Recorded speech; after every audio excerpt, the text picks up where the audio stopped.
or whatever, no? Hindi to according to age, ano lang, tinag lang kasi. According to, no? So, mag-erase hand na lang kung kayo, alam naman, kilala naman kayo. We have, of course, Gabriela Women's Party List, Congresswoman Arlene Rosas.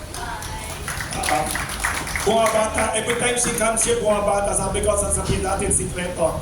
And of course, the ageless and very dynamic, fearless Miss Teresita Ansi. Flowers for Lola's Coalition. Mga coalition ng mga NGOs helping comfort women. Sabi ni Miss Tessie Ansi, tapos ang susunod, Miss Sharon Cabusal Silva. She is the director of Lila Pilipina, NGO helping Filipina comfort women. Nag-research din dyan sila Miss Sanya Lopez and other people from GMA7 before they started producing and shooting Pulang Araw. Kaya very authentic ang GMA7 TV series, partly because of the interview nila. Then we have Attorney Virginia Laksa Suarez. Si Attorney Virgie Suarez, Chairperson of Kaisaka and Legal Counsel of the Malaya Lolas Comfort Women Victims of Pampanga. And sikat din siya, siya yung abogado na nagpanalo sa case ni Jennifer Laude. The first time in world history, a US soldier was jailed and lost a case dahil tulong ni Attorney Virgie Suarez. Then we have, of course, si Attorney Dennis Lorenzo nandyan. Inintay si Miss Ashley. And of course, the most important actress, I think one of the most important actresses in the Philippines today, and very multi-talented and very popular na ngayon. Even though she's still very young, she's very talented. Miss Sanya Lopez. Welcome. And very pretty also, GMA actress acting the role of World War II comfort woman victim. Ang pangalan ng biktima, Teresita Borromeo. And then later on, si Miss Ashley Ortega nandiyan lang sa tabi, will be coming, we will properly introduce her. Now we'd like to invite all the panelists here on sa table to give an opening statement each. After everyone gives their opening statement, we will open the floor for media questions. Thank you to all the media for coming here. Kayo din fearless. Di kayo takot sa bagyo. Yung kape, paki-serve lang please. Blue coffee yan Yes. And also before we start pala, I'd like to make a special acknowledgement of Mr. Eduardo Cobangkiat na tayo dyan sa kaliwa. Nakasalamin, he's supporting this press conference of Pandesal Forum. Produkto niya is S-Light. Doon na tayo. One of the reasons maganda yung mga actors natin dito. We'll start by inviting opening statement of the different panelists. Congresswoman Arlene Rosas for Gabriela Party List, Women's Party List. Opening statement, welcome. Yes. Hello, good morning, magandang umaga po sa inyong lahat. Ako po si Representative Arlene Rosas ng Gabriela Women's Party. Kami po ay matagal nang sumusuporta sa Flowers for Lola's campaign. Ito po yung issue ng mga lola natin na naging biktima noong World War II ng atrocities noong war occupation. So, marami na po kaming pinagsamahan mula din sa nawawalang statwa hanggang ang dami po na ginawa natin, rallies and campaigns. So we would like to acknowledge pala the arrival of our second actress, Miss Ashley Ortega. She is welcome. Ang role niya sa Pulang Araw, siya yung World War II comfort woman victim na Catholic na. Ang pangalan, Sister Manuela Apolonia. Let's continue si Attorney Dennis Correcho nasa right side. Siya yung very dynamic campaigner also for Flowers for Lolas and who helped arrange this press conference. Let's continue. Sorry, Congresswoman Arlene Rosas Yes, of Gabriela. It's okay, thank you. Yun lang po no, sa calling for justice for our lolas, no, na naging biktima ng atrocities no war of aggression ng Japan. So, hanggang ngayon po, humihingi pa rin ng hustisya, hanggang ngayon ay kailangan po natin bigyan ng siguro pagpapahalaga isang historical o yung kasaysayan talaga natin, ano ang nangyari noong nakaraan. And I hope maraming mga kabataan ang manood at makinig kaugnay dito, lalo na itong napakahalagang press conference na ito kasi marami po tayong matututunan dito. Yun po, magandang umaga sa inyo lahat. Thank you very much again, Congresswoman Arlene Rosas of Gabriela Women's Party List. May nanonood din sa atin, Facebook Live, also Zoom. Thank you to everyone. Paki-ready mga tanong ninyo, you could text it or message it. Next, to give an opening statement, Ms. Teresita Angsi, representing Flowers for Lolas Coalition of NGOs and activists supporting comfort women, victims, and the cause. Okay, para sa mga unang nag-attend ng press con ng Flowers for Lolas, briefly lang introduce ko na nabuo ang Flowers for Lolas campaign nung tinanggal stealthily, sikretong tinanggal ng gobyerno natin yung statwa na yan na nasa Rojas Boulevard, no? 2018. Ninakaw, Pasalamat tayo, inalis nila, nabuo kami. We form Gabriela, Lila, Malaya, nabuo yung buong grupo, no? Kasama namin ang Center Law, yung Women's Health, maraming mga advocates, nabuo yung Flowers, like 1 million flowers, no? Gusto namin malaman ng kasambayan ng Pilipino kung ano ang ginagawa ng ating gobyerno, hindi lang sa ayaw nilang kilalanin na meron tayong mga lolas. The youngest now is 93. Isa-isa na silang nalalagas, pero wala pang justice na ibinibigay ang ating pamahalaan sa kanila. Sabi ni noon, DFA Secretary, nung tinanggal yung statwa na yan, sabi niya, tapos na yan, 1945 pa dinilay ang reparations. Sabi ko, sinasayang mo yung mga intelligence fund ninyo, wala kayong intelligence, kami everything, no? Kaya kami, nung nabuo kami, umikot kami sa mga paaralan, sa mga NGOs, mga media forums like this, and we like your support, no? Na sana ipagpatuloy natin hanggang magkaroon ng justice, no? Mamaya si Attorney Virgie, explain niya sa kanya, sayang, meron na tayong UN CEDAW resolution, pero hindi tinutupad ng ating Pangulo. At isa pa, napaka-timely ng press con today.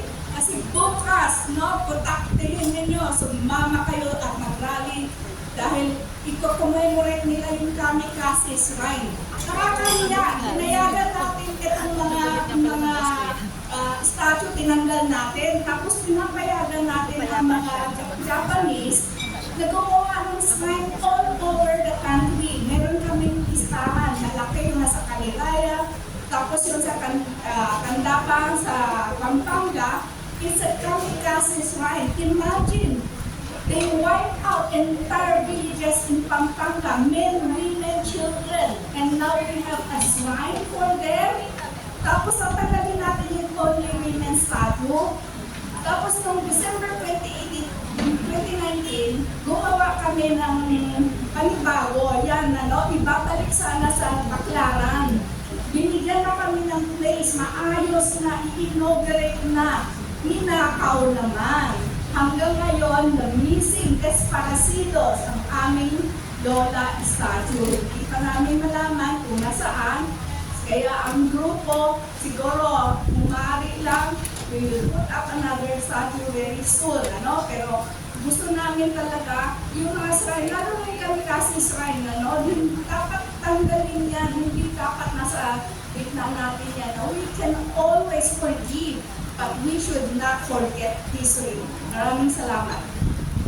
Maraming salamat, Miss Teresita Angsi, Flowers for Lola's Coalition.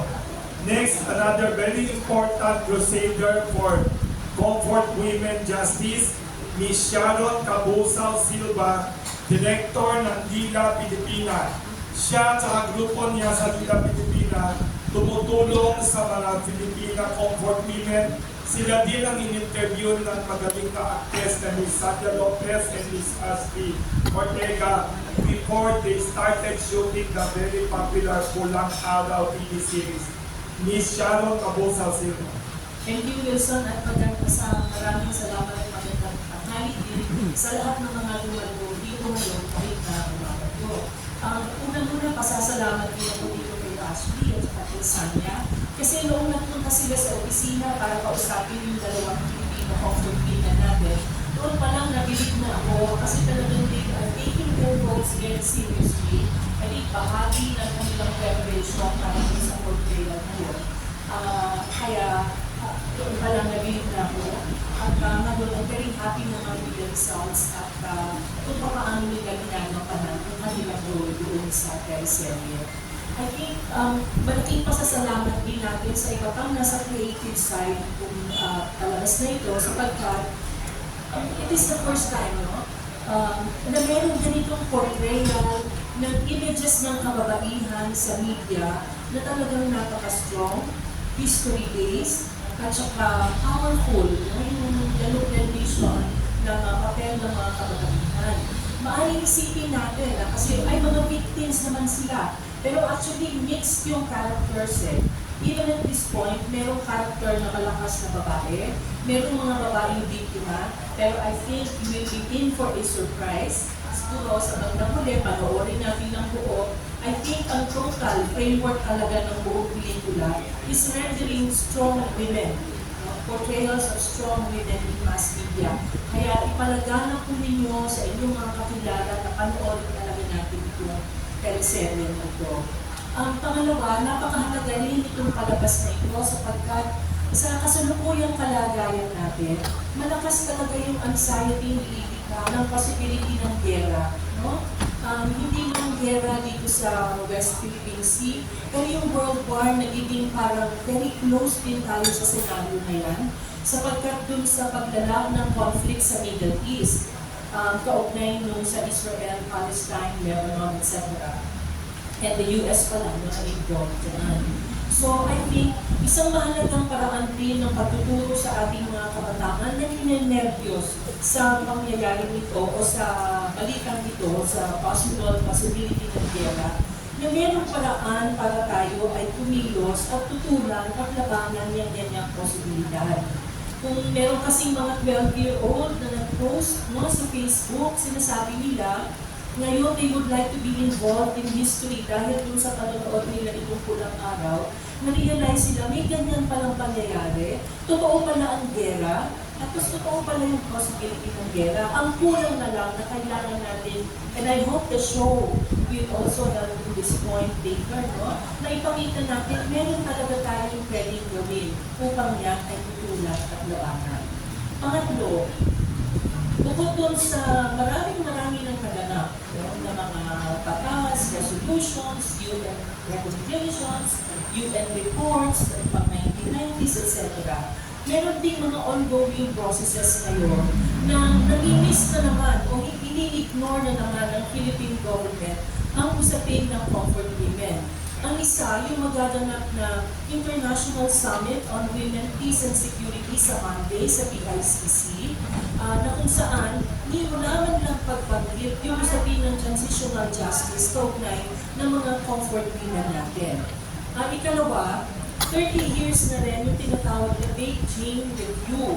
Kung medyo po kayo nakayo noong 1995, yung UN Fourth World Conference on Women na ginanap sa Beijing, China, ay nagbuo ng isang global platform, supposedly para sa equality and empowerment of women all over the world, and especially dun sa sinasabi mainstream ng mga gender concerns sa mga national development policies and programs. So marami na rin naganap kaugnay ng Beijing. Tapos yung mga ilang members ng Lila Pilipina, yung mga lola natin noong araw, at yung founder nito, si Nelia Sancho, umattend din sila at nag-submit din ng agenda dyan sa Beijing review na yan. And yet, wala pa rin nangyayari 30 years after. So March 2025, there's going to be a commemoration of the Beijing Declaration and Platform of Action for Women Equality. So ito rin ulit yung mga proseso na lagahukan natin upang maipalaganap natin at ma-demand natin na finally umaksyon na dapat ang Philippine government, ang Japanese government, and all other states na members ng UN, ng UNESCO, ng etc. pang mga international mechanisms na yan, ay dapat na harapin ang issue ng comfort women, especially in the light of yung current war that's happening in various parts of the world. Yun lang po, maraming salamat. Thank you very much, Ms. Sharon Cabusao Silva of Lila Pilipina.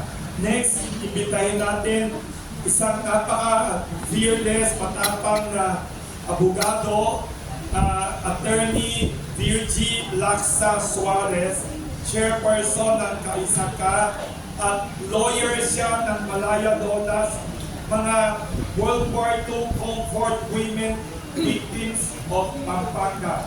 Attorney Virgie Suarez. Magandang umaga. Kahit kailan, walang tamang dahilan sa pagdarahas sa babae, sa paggamit sa katawan ng babae, sa anumang dahilan.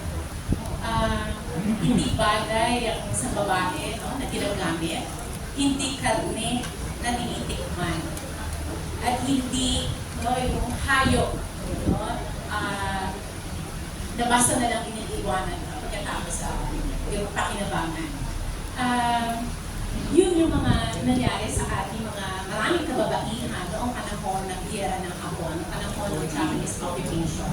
At hanggang ngayon, ang mga bata noon, sa Malaya Lolas, sila ay mga edad 9 to 14. So unimaginable na mga kabataan noon ay dadanas ng panggagahasa ng mga agresibong soldado ng Hapon. Ngayon, this coming November 23, 2024, it's 81 years. 81 taon na mula nung atakihin ng bansang Hapon ang Mapaniki. Mula nung pagsamantalahan ang napakaraming kabataan doon. Mula nung pagpapatayin ang mga hukbalahap doon. 81 taon, pero hanggang ngayon, diba, sumisigaw pa rin ang katarungan ang Malaya Lolas. Naipagwagi na ito ng Malaya Lolas para sa lahat ng victims ng World War II war atrocities ng pangtarahas sa kababaihan sa United Nations Convention on Elimination of Discrimination Against Women. At noong isang taon ay lumabas ang desisyon kung saan sinasabi na mali ang ating gobyerno sa hindi pagbitbit sa kaso ng mga ng comfort women, sa kaso ng mga panggagahasa at pandarahas sa ating kababaihan noong panahon ng Hapon. Mali na hindi tulungan o intindihin ng ating gobyerno sila. Mali na wala ito sa kasaysayan, na wala ito sa libro.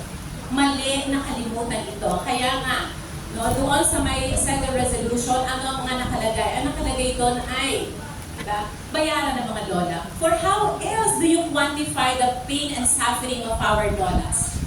How else do you quantify that? Kaya dapat talaga magkaroon ng reparation, magkaroon ng rehabilitation, mag-apologize. Dapat to makasama, sabi, sa kasaysayan, sa pag-aaral ng kasaysayan. Dapat ito maging parte ng curriculum. Dapat magkaroon ng museum. Dapat yung bahay na pula kung saan pinagsamantalahan ng Malaya Lolas ay gawing museum. Ang lahat na ito ay desisyon ng United Nations.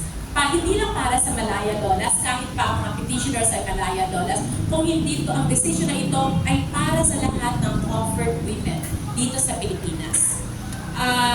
Hanggang ngayon, ang gobyerno natin ay hindi pa ito tinutugunan. Wala akong department order, executive order para sa inclusion or integration ng kasaysayan ng ating comfort women sa ating curriculum. Wala pa rin ginagawa para maging museum ang bahay na pula. Wala pa rin reparation para sa mga lolas. Bagamat nagkaroon ng Senate Committee hearing dito, sana naman bilisan ng gobyerno dahil mula sa 78 miyembro ng Malaya Lolas, 18 na lang sila. Kasama ang Lila Pilipinas, pati ang Lola Campaneras, 25 na lamang ang ating mga lola. Mula tutuon sa halos 200 documented members, documented comfort women.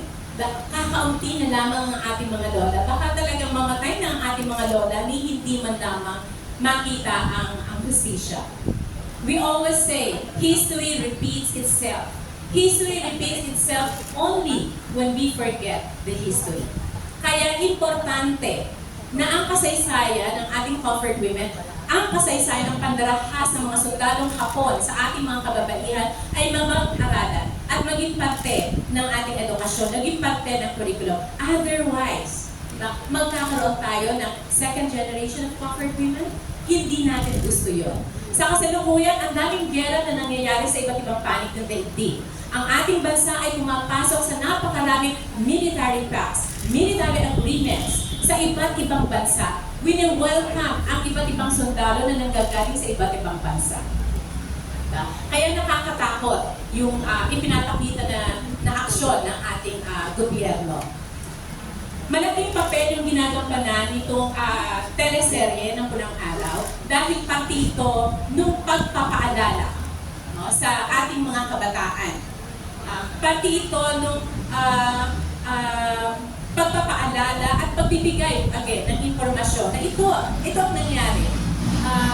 Hindi ito yung dapat na i-sanitize o pagandahin dahil ang katotohanan ay dapat na ipakita ng katotohanan.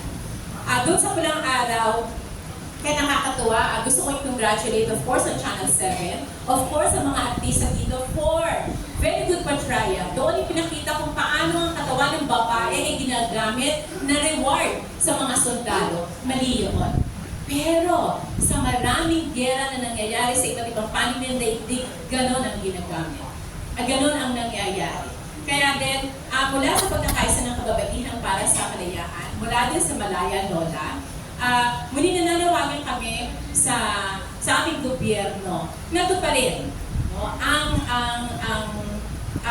i-execute, i-implement ang resolution ng United Nations Convention on Elimination of Discrimination Against Women. Bigyan hustisya ang ating mga comfort women. Nakakagalit na wala nang hustisya mula sa Hapon. Pero nakakagalit din na sa sarili mong estado, na sa sarili mong gobyerno ay wala kang hustisya. Sa Channel 7, sana mas marami pang teleserye na magpapakita ng kasaysayan ng Pilipinas dahil yun ang kailangan natin ngayon. Diba? Kailangan malaman ng ating mga kabataan, nalaman ng ating mamamayan ang kasaysayan natin para matuto tayo mula sa kasaysayan natin at yung mga pangit ngayon ay hindi na maulit. Magandang umaga sa ating lahat. Thank you very much, Attorney Virgie Laksa Suarez. Next, we'd like to invite, in-acknowledge na si Attorney Dennis, pero mamaya na siya magsasalita sa mga tanong. Next, we'd like to invite, of course, the very talented and beautiful and very effective actress ng GMA7 sa World War II Comfort Woman victim role niya bilang Teresita Borromeo sa Pulang Araw, Miss Sandra Lopez. Hello po. Ayan, magandang umaga po sa inyong lahat. Unang po sa lahat ay syempre po kinagagalak ko na makita kayo dito sa kabila ng masamang panahon ay magkakasama po tayo. At kinagagalak ko rin po na nandito ako at maging bahagi po ng Flowers for Lolas natin sa forum na ito at sa iba pong mga organizations po for women.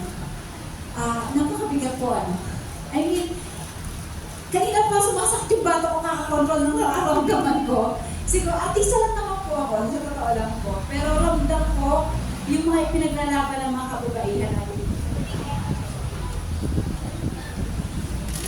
Tingnan ako, ano ba yan? Kata na lang.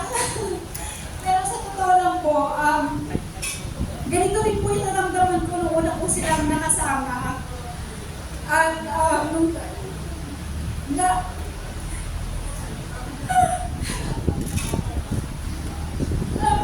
sorry po, very emotional talaga ako sa ganito. Kasi totoo po yung nangyari sa kanila eh. Totoo po yung nangyari sa mga kababaihan noong panahon po ng World War II. At yun nga po, naimbitahan po kasi ako na magpunta po sa Dila Filipina organization po na para sa mga comfort women. At nakakalungkot ko na dalawa na lang po ang nagkaras nila doon.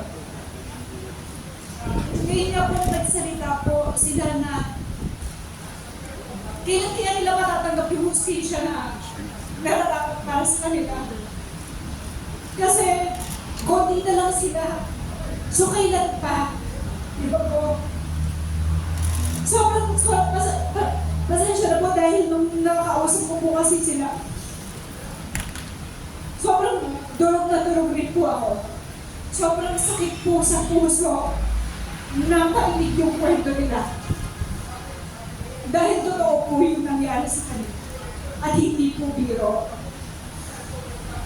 Isa nga lang po sa mga tumatak sa akin doon, yung kwento po ni Lola, isang po kayo, ni Lola Narcisa.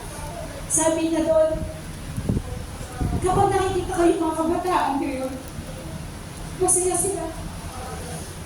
Tapos po siguro ako yung bata na yun ngayon. Siguro ang saya-saya ko. So, doon pa lang po, yung ko na-realize, sobrang swerte pa lang ay relasyon natin ngayon na hindi natin naranasan.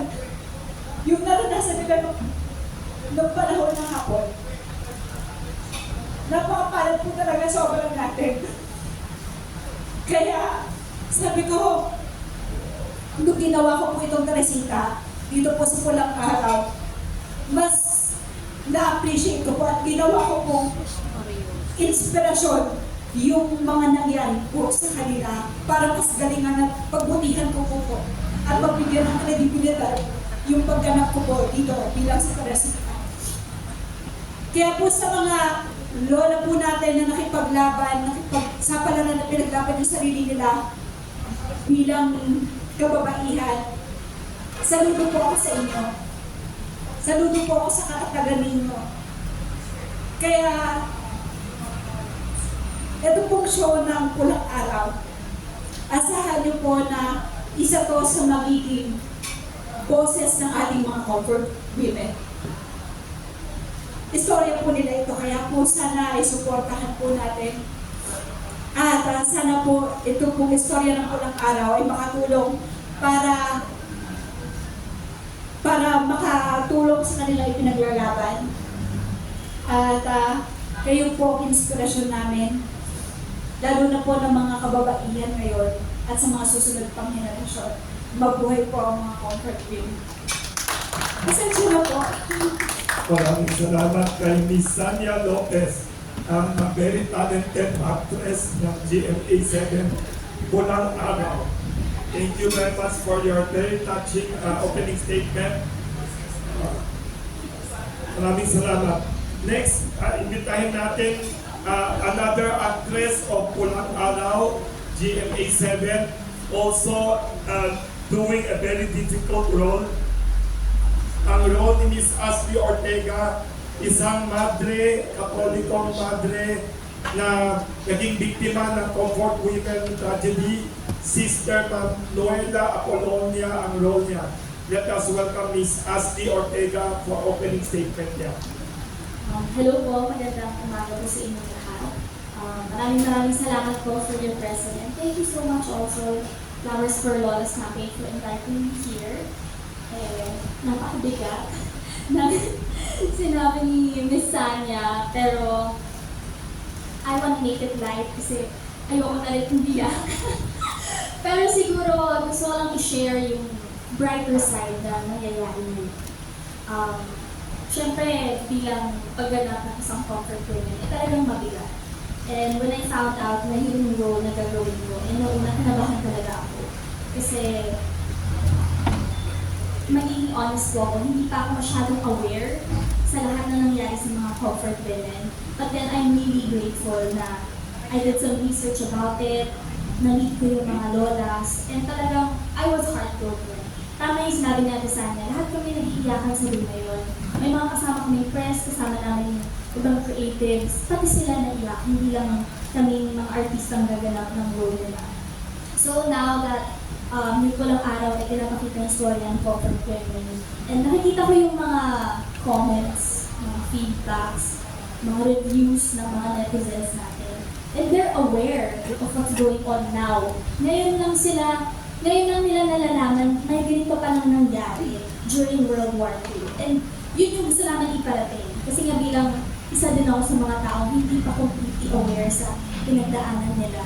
So now, I am happy na yung mga students siguro nalalaman nila kung anong nangyayari. And I think it's about time na, isa-isa namin yung storya ng mga comfort women para hindi ulit maulit yung nangyari noon. At para mabigyan ng hustisya yung mga comfort women natin, tulad ng mga pinaglalaban ng ating mga magagandang binibini dito, yung mga iba ay hindi pa nakakatanggap ng hustisya. And yun siguro yung pinakamasakit na pwedeng maramdaman nila. Kasi kami bilang mga comfort women, alam mo yung parang naranasan rin namin yung nangyari sa kanila. Yung mga eksenang mabibigat talaga na iniisip ko every after scene na grabe nangyari talaga ito, hindi lang pala pagdating sa inyo. So what more pa kayo yung diba, yung mga totoong comfort women na talagang pinagdaanan nila yun. So, masakit talaga sa puso. So now, I'm really happy na nagiging voice ang Pulang Araw, nagiging aware ang mga kabataan natin ngayon sa mga nangyari. Hindi lang tungkol sa comfort women's story, pero yung mga nangyari talaga ng gera, napakaraming Pilipino nagsakripisyo o lumaban para sa freedom na ine-enjoy natin ngayon. So, maraming salamat po ulit. And isa pong karangalan po talaga na maging parte ng ganitong campaign at maging parte ng isang historical series ng GMA. Salamat po. Maraming salamat, Miss Ashley Ortega. Magaling din na actress, acting as comfort woman. May mga tanong tayo for all of them. Tama yung sinabi nila na all the women here, hindi lang yung dalawang talented actress ng GMA 7, all of them are courageous. You can ask questions. Pakibigay yung microphone, please state your name. Good morning. I'm Celerina Monte from NHK Japan TV. I would like to congratulate Pulang Araw at Luis Ortega and Luis Lopez. Actually, my 10-year-old daughter is watching your teleserye kasi raw natututo siya sa history. That's what she told me. Anyway, my question is, how do you think your portrayal in this teleserye could help or somehow pressure the Philippine government as well as the Japanese government in finally giving yung request or the demands of the group and the lolas?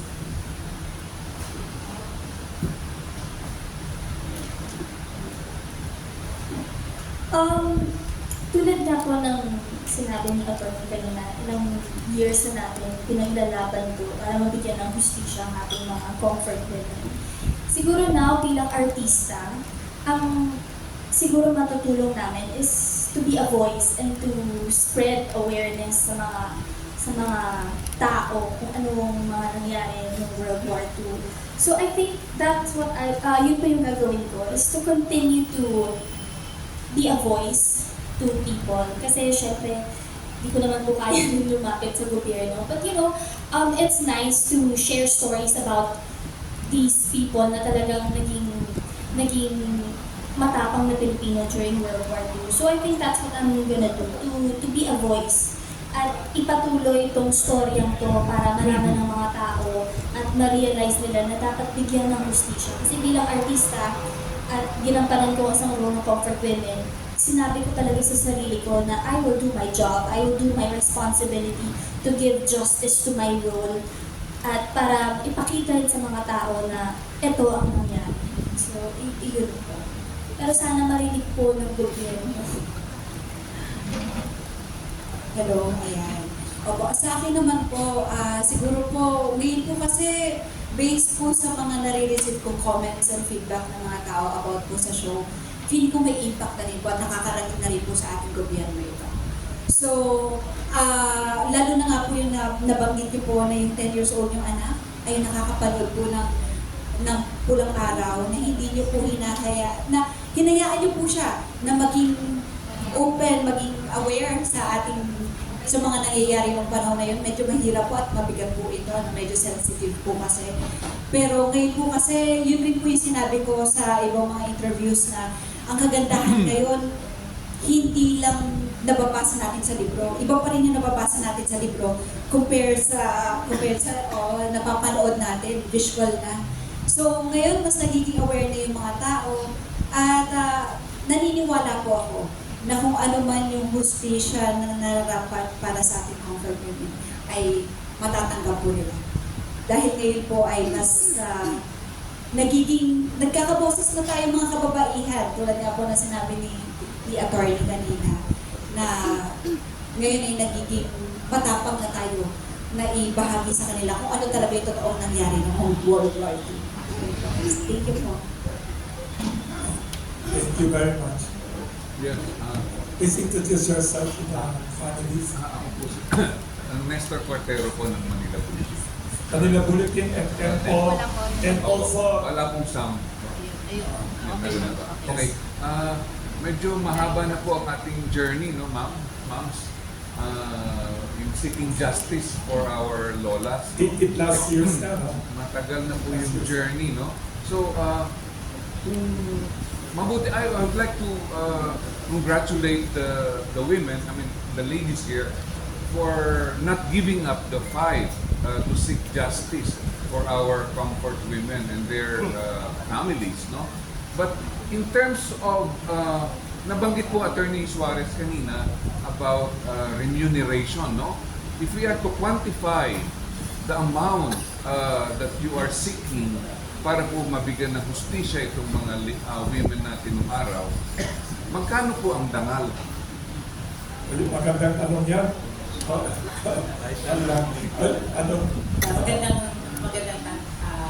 Maganda yung tanong, no? Pero, tinanong ko rin ng mga lola diyan, sa tanong na yan. Ayun, tanong na yan. At isa yung very striking yung sagot sa akin ng mga lola. Ang sabi ni Lola, Lita, bago siya namatay, walang halagang sasapat, walang patumbas na pera.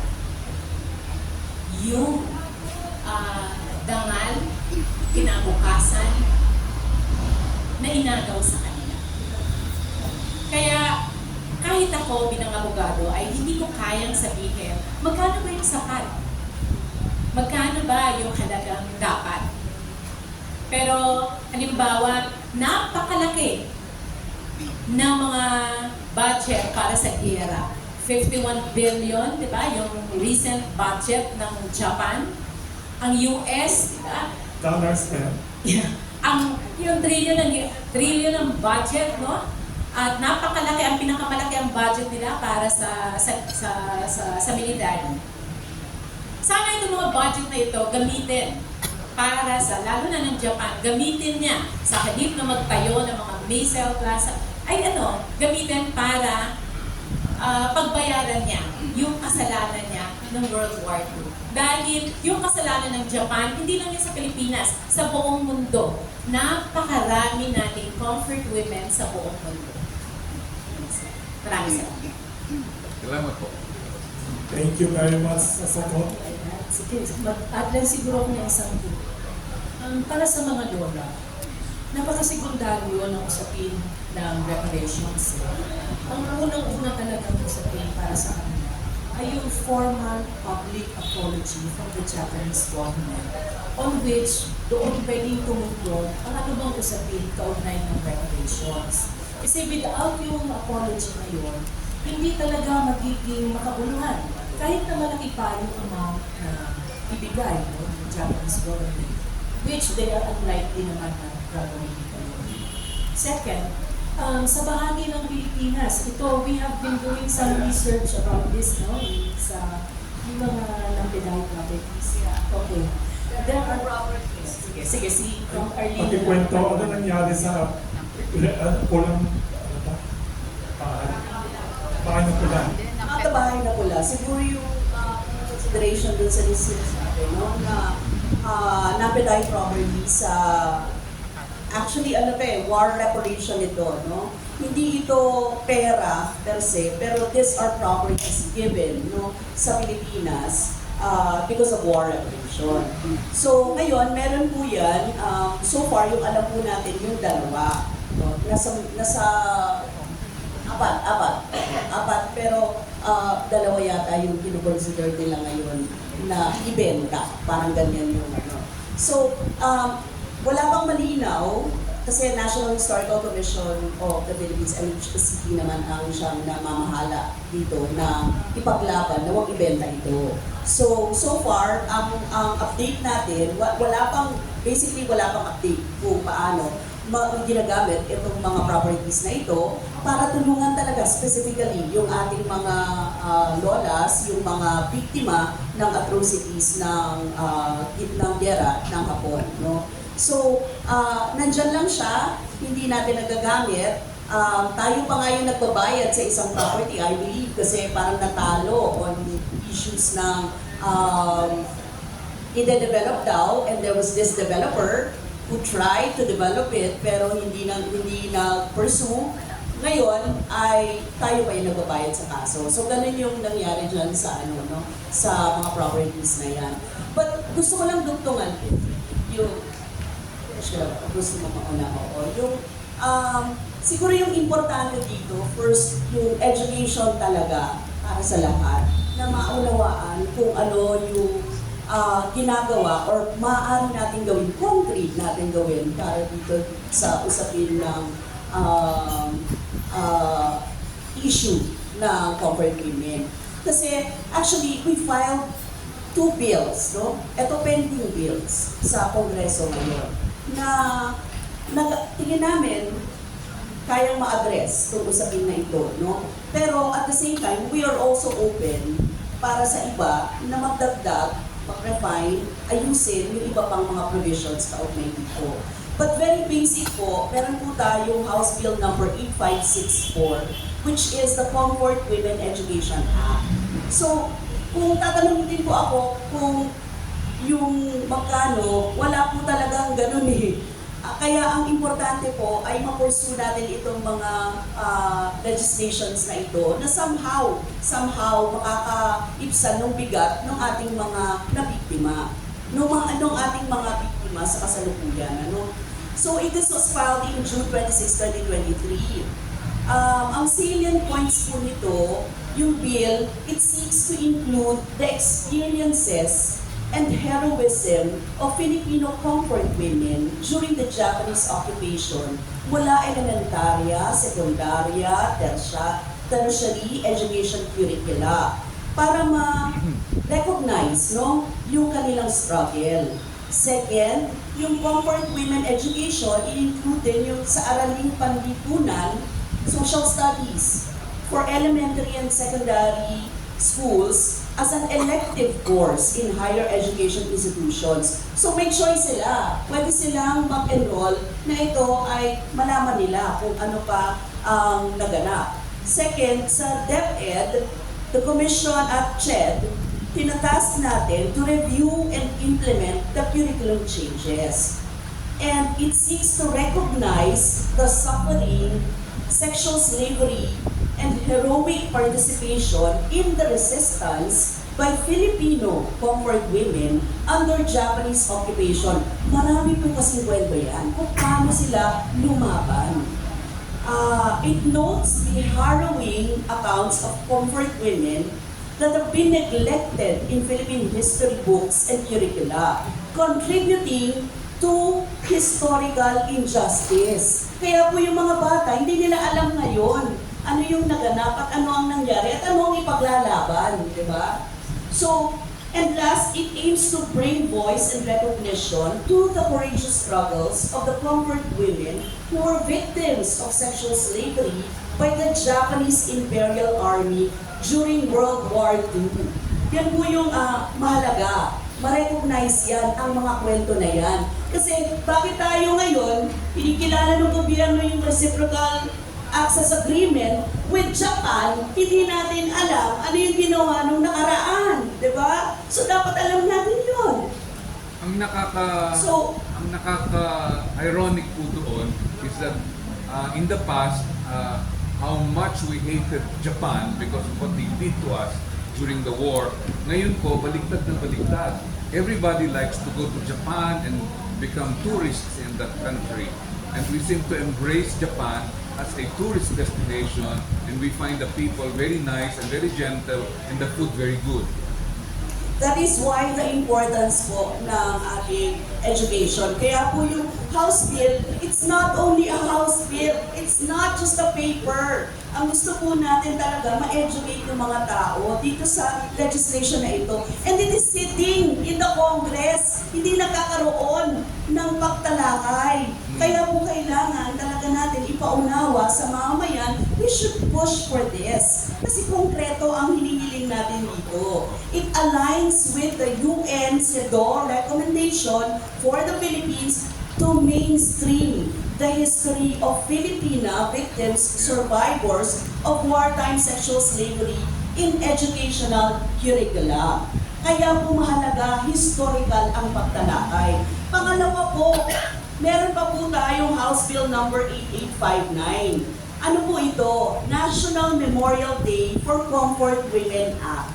Ito rin po, sinasabi natin, final natin noong August 14, 2023, ang bill na ito, dinedeclare na ang August 14 of every year ay National Memorial Day for Comfort Women. It is to commemorate the atrocities committed against Filipino women who were forced into sexual slavery by the Japanese Imperial Army during World War II. And nag-ensure po na ang stories ng mga comfort women or lolas natin will continue to be told to raise awareness tungkol sa wartime sexual slavery na in-endure nila.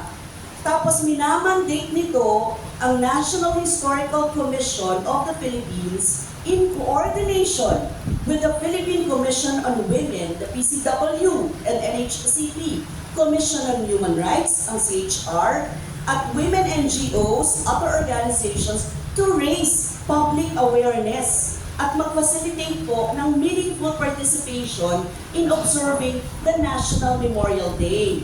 Hence, yung mga ahensya ng gobyerno ay sinasabi natin gawin ang kanilang trabaho na publicly i-aware ang mga tao dito sa usapin ng comfort women. It also mandate the Department of Education at ang CHED para mag-promote ng activities observing the National Memorial Day in schools para naiintindihan ng mga bata kung bakit kailangan nilang malaman yung kasaysayan na ito. Encourage, and ito po, kaya po thankful tayo kay Sanya Lopez at kay Ashley, we would like to encourage the media outlets, ang mga artista, to highlight the stories and struggle for justice of Filipino comfort women. Ang funding po, pakitanong, saan kunin? For implementation, it will come from the 5% gender and development budget allocated to government agencies and local government units. Kanina nga, pinag-usapan yung funding, narinig ko si attorney, sinabi niya, we have funds sa government. Nilalagay sa military.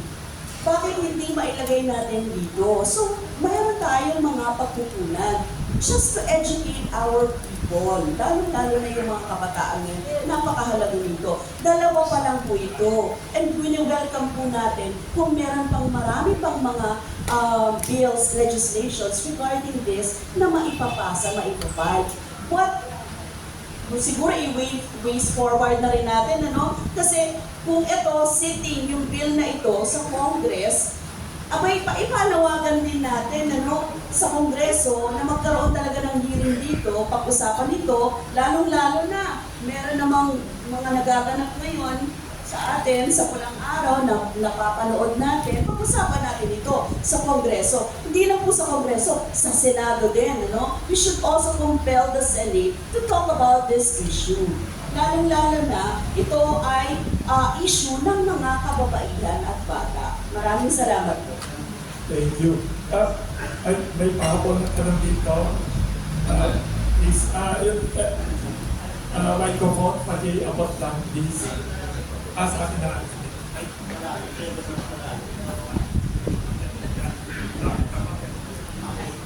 Tanong ko lang po kay Sanya at kay Ashley. Doon nga na pinampanalan ninyo po po ninyo, alam ninyo as may idea na kasi nangyari parang nangyari. At parang ang dami nyo nang nare-realize, ang dami nyo natutunan. So, may nabago ba sa pananaw nyo? May mga napagtanto ba kayo? May na-realize pa kayo? May mga anong eksaktong nararamdaman ninyo bilang kabataan? Kasi yun nga point out ko ng ating mga guests ngayon na kailangan ng awareness, lalo na sa mga kabataan. So sa inyo ngayon, since alam na ninyo yung kwento, may idea na kaya kahit pa paano, ano eksaktong nabago sa pananaw nyo? May natutunan ba kayo rito? May mga na-realize pa kayo na kailangan gawin o paano nyo itraduhin? Magagalit pa kayo sa mga Hapon? Ayaw na pa pumunta ng Japan? Mga ganun tipo. Marami pang mababat. Sa kaitubig ko na rin po, sa ating po mga guests, kung sino ano gusto sumagot, ano mo ang gusto ninyo malaman, lalo na sa mga kabataan, ano ang gusto ninyo matutunan nila after their awareness dito sa nangyari mo ng ating kasaysayan, ng ating history? Kayo po muna nila. Kabataan din yung mga biktima, di ba? Nabiktima sila, kabataan din sila. Sa akin po kasi, siguro po yun nga po yung katulad na naikwento ko po kanina na-realize ko talaga na talagang sobrang swerte po talaga natin. Mapalad po tayo na hindi natin naranasan yung naranasan ng mga comfort women. At siguro sa akin po, dami ko natutunan dito kung paano mas maging mas paglaban natin, kung ano yung nararapat natin. Ang hirap kasi talaga ng sitwasyon nila kung paano sila lalaban, paano sila tatakas ng panahon na yon. Pero ang masasabi ko lang po ay siguro mas inirespeto natin yung mga bawat kababaihan, mas tumaas ang pagtingin ko sa kanila. Siguro sana sa iba rin po mga kababaihan na nakikita natin, irespeto po natin sila at irespeto rin natin yung mga sarili natin bilang babae. Dahil iba na sa panahon ngayon, iba na yung mga generation. Sana mas irespeto muna natin sarili natin para irespeto rin po tayo ng iba. So yun lamang po. Sundan ko lang yung tanong mo.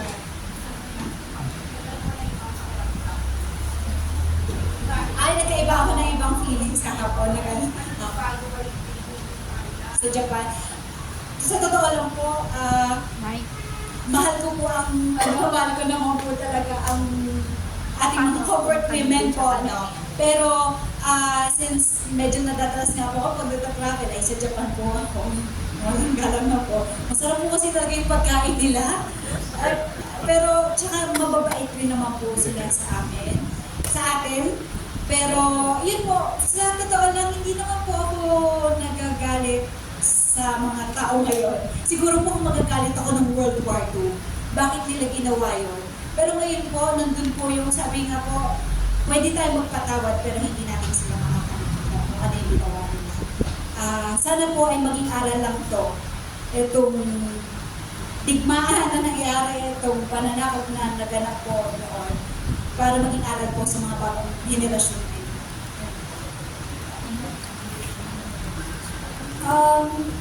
Actually, pagkatapos ko pong interviewin yung mga totoong comfort women, dalawang long time, doon pa lang, nagkaroon ako ng maraming realizations na ngayon.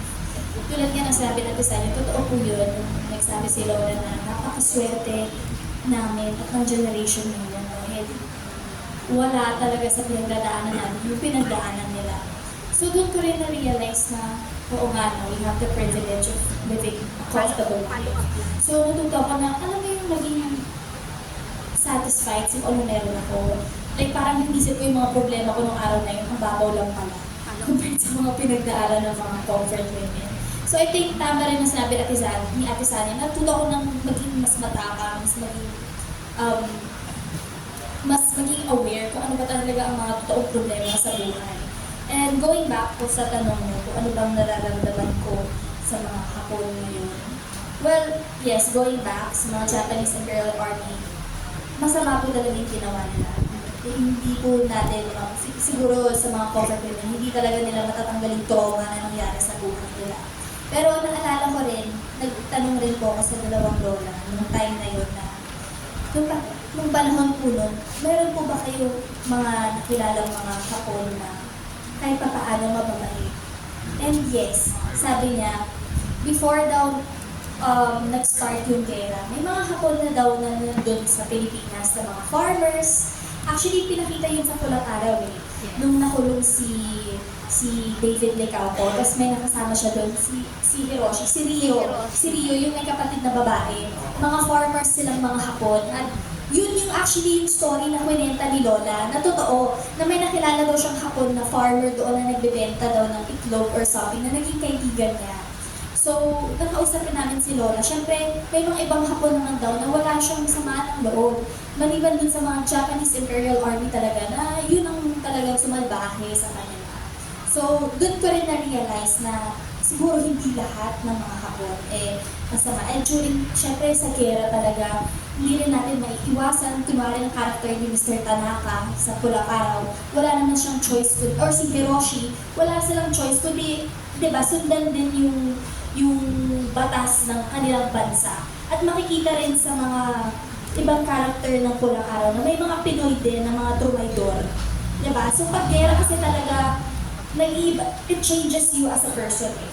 Doon mo makikita talaga kung yung faith mo kay Lord. Even sa character ko, si Sister Manuela, sinasalbahin na siya ng lahat. Pero kakapit pa ba siya sa Diyos o magbabago yung pananaw niya sa buhay?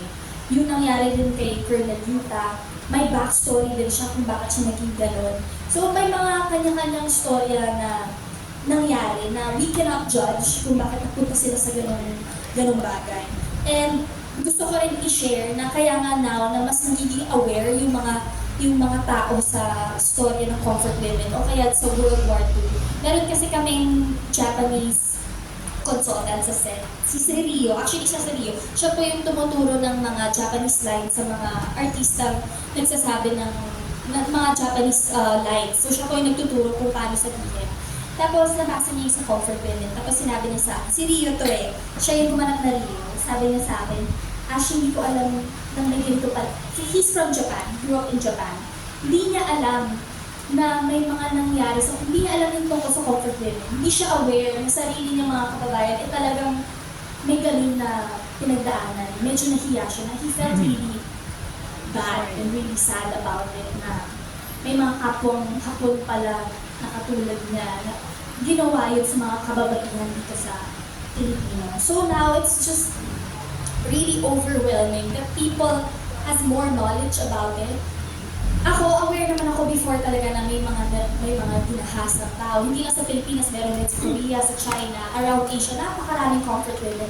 But now, talagang dinisect namin kung ano ba talaga ang nangyari sa kanila.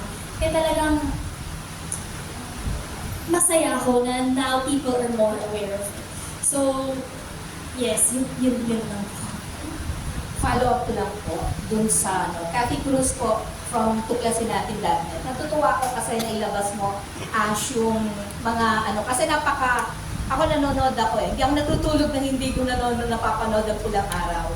And tama yung yung aral na nakuha mo. And lahat kasi ng characters niyo may aral na binibigay sa mga manonood. Especially yung nanay, tumatayong nanay, di ba? At ang gusto ko lang dito is, regardless kung ano yung nasyon, meron talaga mga traidor na Pilipino, traidor na Amerikano, traidor na Hapon. So, ang gusto ko lang po ipunto dito is, ano ang mensahe ninyong dalawa? Considering na hindi lang ito inaten nyo, kundi nagbukas ng kaisipan nyo to at kamalayan. Di lamang sa inyo dahil sa pulang araw, nagbukas din to ng kamalayan sa manonood. Ano yung mensahe ninyo unang-una sa gobyerno natin, sa mga opisyal ng pamahalaan natin, plus sa mga legislators natin dahil ngayon election ngayon. So lahat sila, nag-pretend na magagaling sila at mabubuting tao. At sa taong bayan, ano po yun? Yes, anong message nyo? Yes. Yung dalawa and then the others. Parang mas na-pressure po ako ngayon.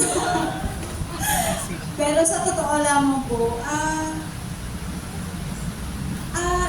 opo, sa gobyerno po natin ngayon, ang hirap po talaga sa totoo lamang salita about dito. Pero bilang isang babae po, siguro. Sana, ito po pulang araw ay, yun nga po, maging boses para mas malaman pa ng ibang mga kabataan itong nangyayari po talaga, totoong nangyayari sa mga comfort women natin noon. At sana po ay makuha po ng comfort women ang hustisya na hinahanap po. Sana dumating po yun sa atin. Pati na po yung paghingi po ng apologize ng Japanese sa ating mga comfort women. Dahil kumukonti na po sila.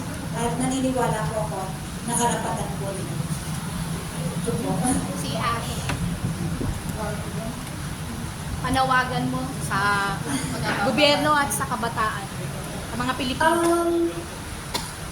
Siguro sa gobyerno po, I think this is not the first time naman na nagsasabi kami sa yung mga panawagin namin tungkol sa comfort women.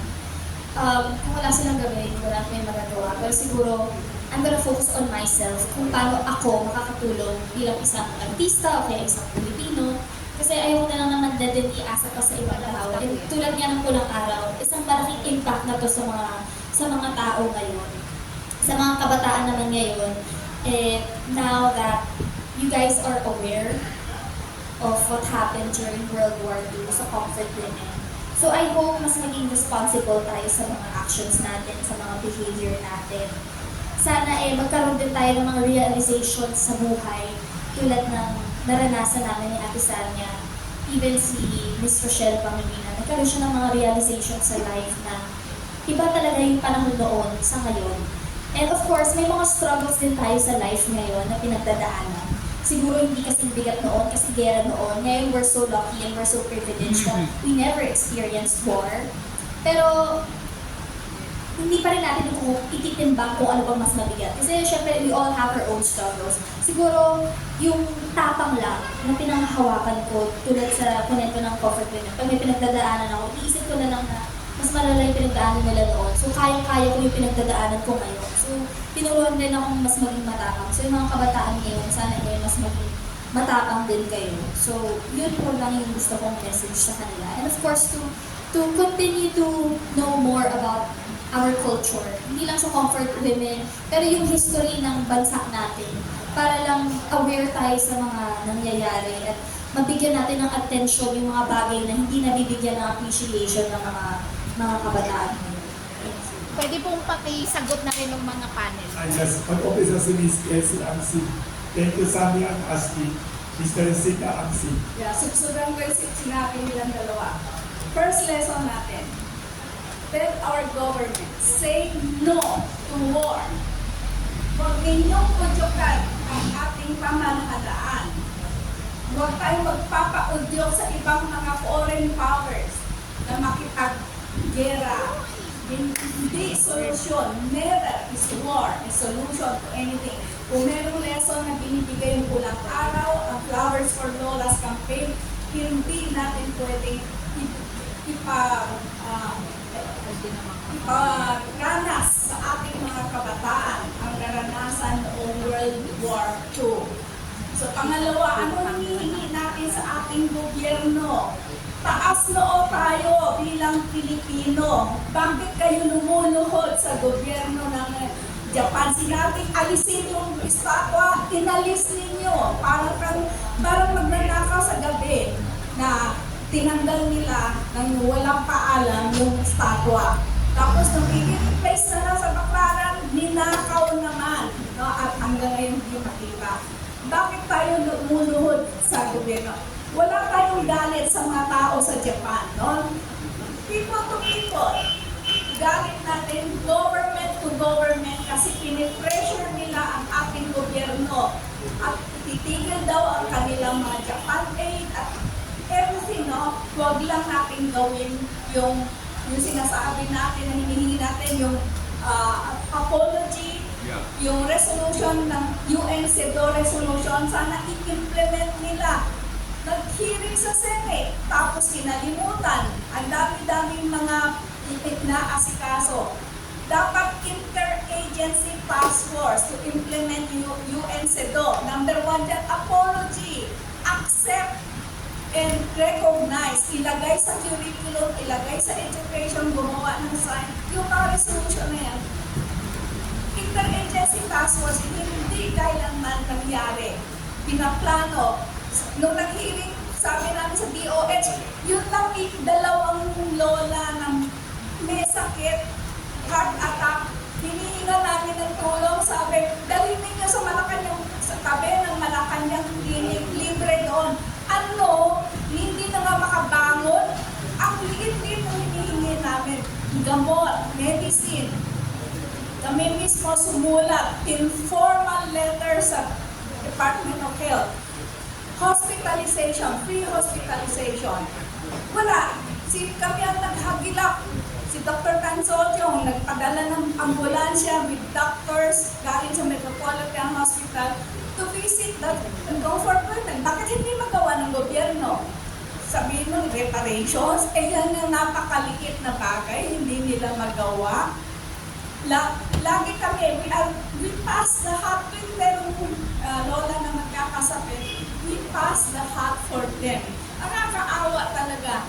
No? Kaya kahit na nga walang reparations, itong napakaliit na bagay, ang DSWD nagbigay minsan, no? Ng konting pera after the UN CEDAW resolution. Parang namamalimos. No? Hindi naman tayo mga, bakit kailangan pa ba naming mamalimos sa gobyerno? Ang dami-dami ninyong kinukurakot na pondo, kung saan-saan dinadala, tapos ang kakaunti, 25, mabibilang mo dito sa Lila, Pilipina, 8 na lang. Eh, hindi pa natin mapangalagaan, di ba? Kami pa ang magbibili ng mga, kuminsan hihingan kami ng sustansya para kahit hindi na makakain, and all these things, no? Ang confidential funds din yun sa aming dinadala, di ba? Kaya, siguro yun, number 1, say no to war. Number 2, implement the UN CEDAW resolution. Kung kailangan ng Senate and Congress magpasa ng IR ng implementing rules and regulations, gawin na natin. Siguro ang mga media makatulong, sense of urgency, dahil kung hindi, malalagas ang lahat, wala pang justisya. Thank you very much. Ay, narinig ko lang, may nagkwento sa akin dito. May isang kasama silang artista nagbigay ng tulong. Narinig ko. Oh, yes. Good morning po. Editor ng Bulgar Newspaper. Lalis Nagida po. Mga ma'am, I don't want to sound negative or pessimist about this issue. Pero real talk lang po kasi as Miss Sanya mentioned din ang a while ago, sabi nga niya, despite your effort to enlighten the minds of the people, na ito po yung nangyari sa ating pang-abuso sa ating mga lolo-lola. Sabi nga ni Miss Sanya, mahirap pa rin, kumbaga, pwede natin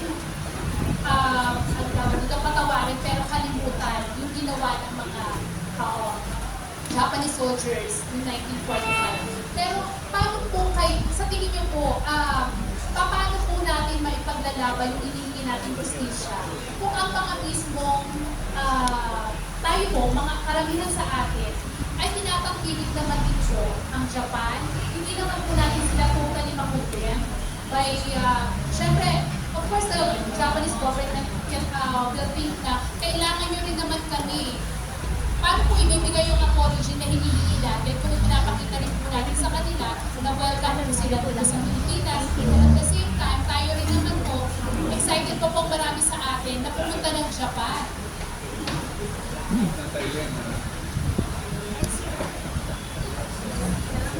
So ayun po po, gusto ko pong malaman, gaano po kayo ang optimistic dun sa inyong ipinaglalaban? Kung may mga ganito pong differences. And Yes. Tingin ko it will really help us to, as a nation, alam natin yung situation ngayon. Mga kabataan, marami hindi nag-aaral.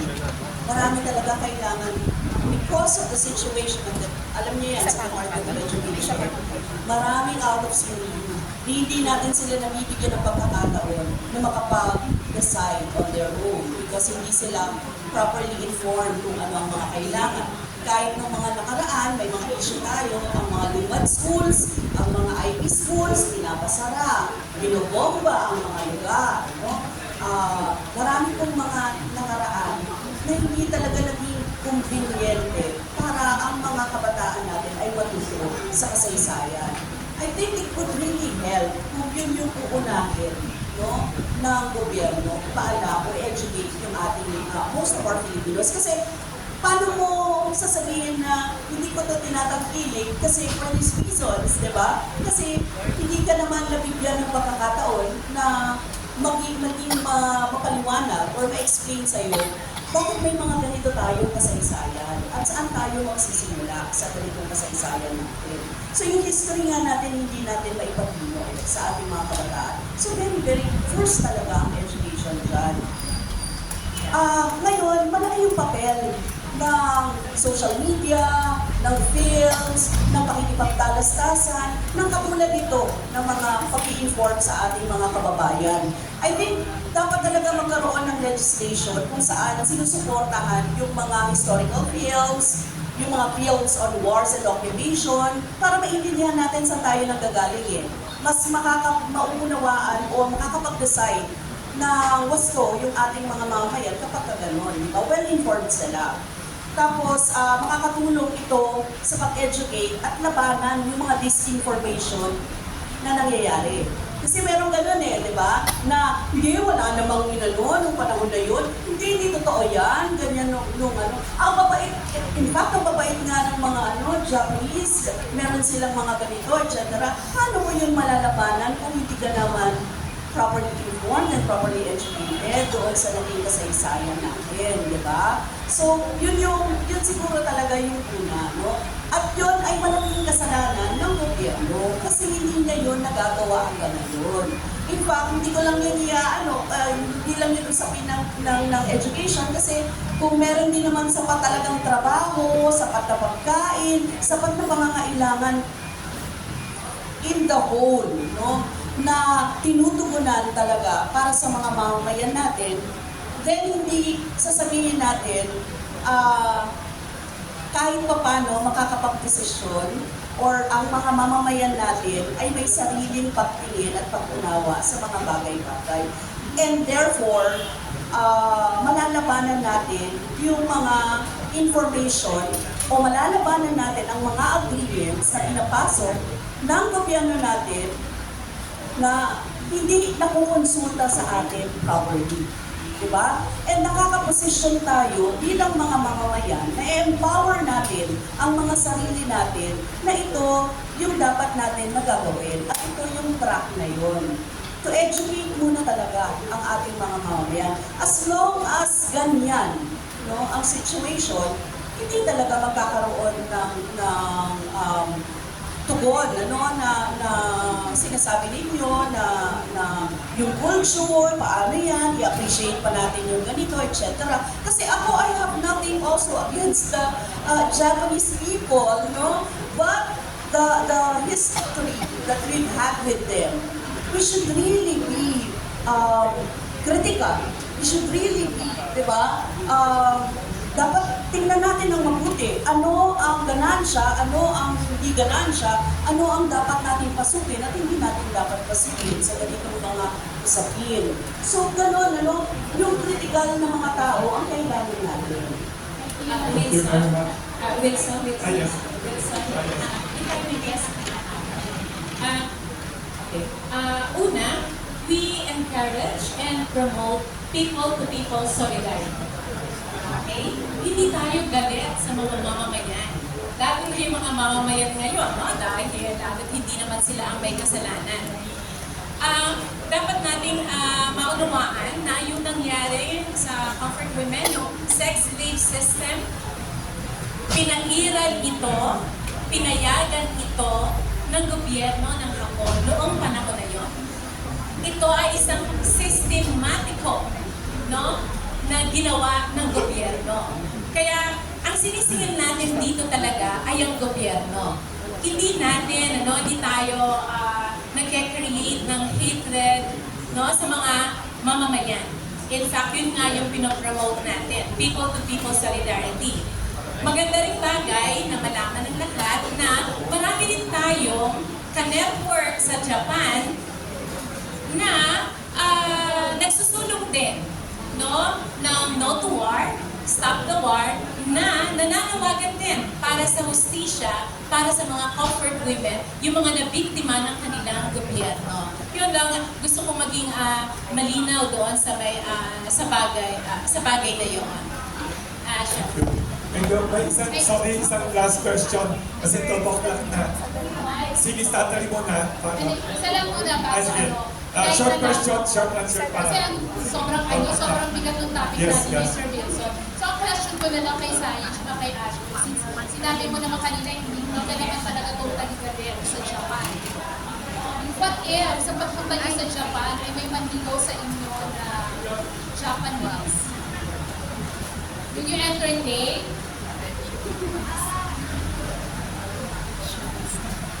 If ever naman po na maayos yung tao, ginagalang po ako, mahal niya ang bansa rin natin. Wala naman pong problema. Sa tingin ko po, wala naman pong mali kung ano man po yung kung ano man siya. Kasi wala naman siyang ginagawang masama sa atin. Hindi naman siya yung Hindi ba mag-flashback sa'yo yung mga nangyari sa palagaan? parang hindi naman po. In fact, natugwa ko rin nila. Ayun na. Pero hashtag marupok. Pero ano po, maging marupok lang po tayo sa dapat karupukan. Pero yun po, kung if ever man po, hindi naman nagde-define sa isang tao kung ano yung nangyari sa kanila noon eh. Tama din naman po na hindi nila kasalanan kung ano man yung meron sila ngayon noon, hindi po nila kasalanan yun. So, if ever po, bakit naman po hindi? Ako po, siguro pag may parang Hiroshi, nakapwede. Char, joke lang. Ganoon din naman ang sinabi ni Ate Sanya. Siguro kung mabait rin siguro yung tao, marespeto, may values and morals sa life or similar to mine, then why not? Tulad nga rin ng sinabi ko kanina, yung mga nangyari noong panahon ng World War II, hindi rin naman natin pwedeng gamitin yun hanggang ngayon na maging burden sa atin, na cancel na yung mga Hapon sa atin ngayon. Yes, I am aware of what happened during World War II. But then again, tulad nga rin sa natutunan ko kay Lola, may mga nakilala na isa sa mga comfort women na nakilala rin naman siyang mga Hapon na mababait. So during pag-gera kasi hindi talaga natin alam kung anong mangyayari. So some people would change, di ba? Mag-iiba yung values nila. So now, I think ngayon that there's peace over Japan and Philippines. So siguro yun na lang sana i-maintain natin yung peace and equality na meron sa atin. Thank you. Si Rose, na nag-birthday lang na sweet. Pag-umis. Actually, ako talaga yung pulang araw, actually. Siguro ma-add ko lang, hindi naman natin talaga pwedeng i-generalize lahat na bawat bansa. Kasi let's all face it, kahit naman sa Pilipino, may mga nag-conforme din naman, aminin na natin, kahit ngayon, nang may ginagawang hindi maganda. Kahit sa mga kabaihan o sa mga kapwa nila lalaki, di ba? So may gano'n. So kakatingin ko, hindi na talaga natin pwedeng kahako sa lahat. At lahat tayo siguro kami nakarating na sa Japan, no? Yung mga na-encounter ng mga Japanese. Totoo naman, napakabubuti nila. Iisipin ko nga ngayon, parang ano ba, natuto ba sila from what they did before sa mga Asian countries, di ba? Ay, ano lang, matarapang lang. Pero, wish ko na sana nga, makamit ng mga comfort lalo na yung addition from the Japanese na Navy. Sana nga po, mangyari yan. And, ang question ko lang, medyo dilig lang ako konti lang. Lighter lang. Anong feeling nyo as me and Tanya? Victory kay dalawa and even Davey, ang palaging nasa side sa mga comment, na napaka-husay ninyong pagganap sa Pulawanan. Sobrang talented daw kayo.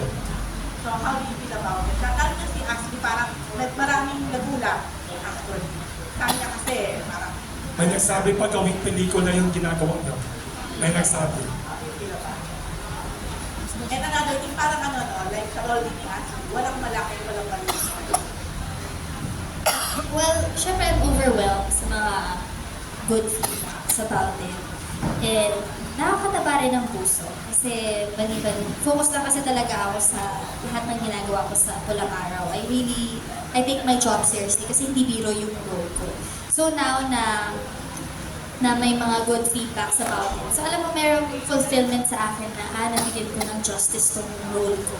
So I'm really grateful and really thankful sa lahat ng mga good feedbacks, mga positive feedbacks ng mga tao sa akin. But of course, with the help of my co-actors din yun, magagaling din kasi talaga yung mga kasama ko. Lahat ng mga supporting roles doon, they play a huge role on the show. And lahat talaga ng mga characters sa Pulang Araw, talaga nag-shine. So I'm really grateful for the whole production and cast of Pulang Araw. And nagpapasalamat din ako sa GMA for trusting me and for believing me na kaya kong gampanan yung ganun role. And of course, sa mga totoong Filipino comfort women, sa mga organizations na tumulong din sa amin na gumawa ng research about it para mas maisalaysay namin ng maayos yung storya nila. And sana patuloy nilang supportahan ng Pulang Araw kasi until now, ongoing pa rin po yung dating namin. Hindi pa po tapos ang storya ng mga comfort women. Marami pa po silang aabangan. Marami pang mga revelations na dapat abangan. Ano bang mangyayari kay Sister Manuela, kay Amalia, kay Teresita, marami pang mangyayari na hindi pa po alam. So, and maliban sa comfort women story, ang mangyayari sa mga guerrilla, ang mangyayari kina Hiroshi, sa kalayaan ng bayan, diba? Makikita pa yung mga different ways kung paano matatapang, kung gaano pinakita ng mga bawat Pilipino ang katapangan nila para lang makuha yung kalayaan. Anong oras ulit daw? Mag-mention ulit. Anong oras every night yung TV show niya? Baka pwede nyo i-mention anong oras. Kasi marami nag-message dito na congratulations, ang galing daw din yung mag-acting. Congratulations sa GMA 7 and Pulang Araw. Baka pwede nyo i-mention ulit anong oras to remind everyone to watch it. What day of the week? Ayan po, mapapanood niyo po ang Pulang Araw, Mondays to Fridays po yan sa GMA prime time at 8 p.m. At pwede niyo rin po mapanood sa Netflix. Every day rin sila naglalabas ng episodes except for, I think, Monday, Tuesday, Wednesday. Wednesday and Thursday, ayan po. Pero Friday to Tuesday, naglalabas ng bagong episodes ang Netflix. Bago tayo lumipat sa kabila, may pahabol lang. Ay, Isanya. Yes, actually, Isanya. Na magaling daw kayo mag-acting. Ang galing daw ninyong dalawa mag-acting. Salamat po. Unang-una sa lahat, maraming salamat po talaga sa lahat po na sumusuporta nitong Pulang Araw. Dahil sa mga tweets and comments niyo po, talagang makikita namin yung grabe yung... May mga tao nga na nag-comment doon na ngayon lang daw sila nakapanood ng isang teleserye na talagang tumatagos sa puso nila. Na talagang tatatak na marami silang aral na natutunan talaga. Dahil it's about nga po sa history ng Pilipinas. At nakakatuwa po talaga. I really feel grateful din po talaga na naging parte ako ng isang makabuluhang historical drama po ng GMA. At ang sarap lang sa pakiramdam na maging parte nito dahil alam ko na hindi lang ito yung henerasyon na makakapanood nito. At pwede rin ito sa mga bagong henerasyon. Yun nga po, maraming salamat sa lahat po na nagmamahal sa karakter namin. Napakahuhusay po talaga ng lahat doon. Kahit there's no big or small roles po talaga. Dahil sinabi ko na rin po ito sa live stream namin before, na nakakatuwa no, kahit yung talents namin, mga talents namin, kahit nawala sa kanila yung camera, talagang todo sila. Binibigay nila ng todo yung kung ano yung hinahanap sa character nila. At na-appreciate po natin yun. Opo, sobrang huhusay po talaga ng mga scriptwriters natin, ng directors, ng buong production. Wala po talagang tulang kabigit doon. At nakakatuwa po at napakasarap sa pakiramdam na makatrabaho sila, maging parte nito. Siguro po yung mga magagandang nare-receive namin comments, bonus na lang po yun.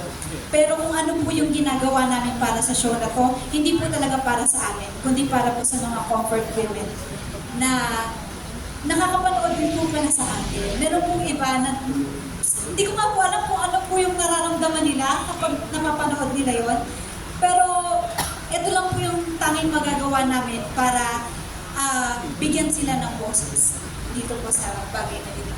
Naman ang kanya, kumusta yung naging rape fit yun din?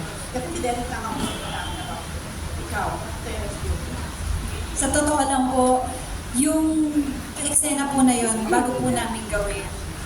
Nakakatuwa nga na nagkaroon kami ng rehearsal noon bago namin gawin yung pinaka-eksena. Kasi gusto rin po ni Direk at namin na sana po isang take lang. At nangyari naman po na isang take lang. Medyo mahaba po yung eksena, wala pong kinat. Meron po doon na nangyari na talagang halos subad po ako, di ba po? At tinanong po nila ako, Sanya, ready ka ba dito? Okay ka lang ba dito?